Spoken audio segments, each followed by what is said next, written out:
எனக்கு வந்து tea coffee குடிக்கிற பழக்கமே கிடையாது. ஆனால் எங்கள் வீட்டில் இருக்க ஜீவன்களுக்கு டீ காஃபியை குடித்தா தான் அந்த நாளே புத்துணர்ச்சியாக தொடங்குற மாதிரி நினச்சிக்கிட்டு இருப்பாங்க. ஆனால் அதையே எங்கள் வீட்டில் ஒரு 2 மாதத்துக்கு மேலே நாங்கள் பேன் பண்ணி வச்சுருந்தோம்.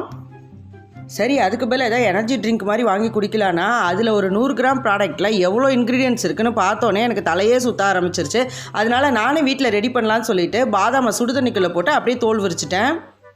சுடுதண்ணிக்குள்ளே போட்டு நல்லா ஸ்டீம் பாத் பண்ணி வெளில வந்த பாதாமை துண்டு போட்டு துடைக்க முடியாத ஒரே காரணத்தினால நல்லா ட்ரை ரோஸ்ட் பண்ணிவிட்டு அதுக்கப்புறமா அது கூட பிஸ்தா 2 ஏலக்காய் வந்து சேர்த்துக்கிட்டேன்.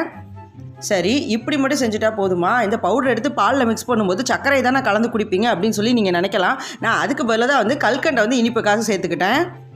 குங்குமப்பூவெல்லாம் இந்த சோளக்கருத்தோட முடியிலேருந்து தயார் பண்ணுறாங்க அப்படின்னு தெரிஞ்சுக்கிட்டதுலேருந்து சரி நம்ம ஏன் போய் காஸ்ட்லியாக ஏமாறணும், நம்ம பட்ஜெட்டுக்குள்ளேயே இருக்கட்டுமேனு கலருக்காக மஞ்சப்பொடி ஆட் பண்ணிக்கிட்டேன். எந்த வித ப்ரிசர்வேட்டிவ் சேர்க்காம நல்லா சூப்பராக ஒரு 1/2 கிலோவுக்கு மேலே எனக்கு பாதாம் பவுடர் ரெடி ஆகிடுச்சா. ஆனால் அங்கே தான் ஒரு சின்ன மிஸ்டேக் பண்ணிட்டேன்.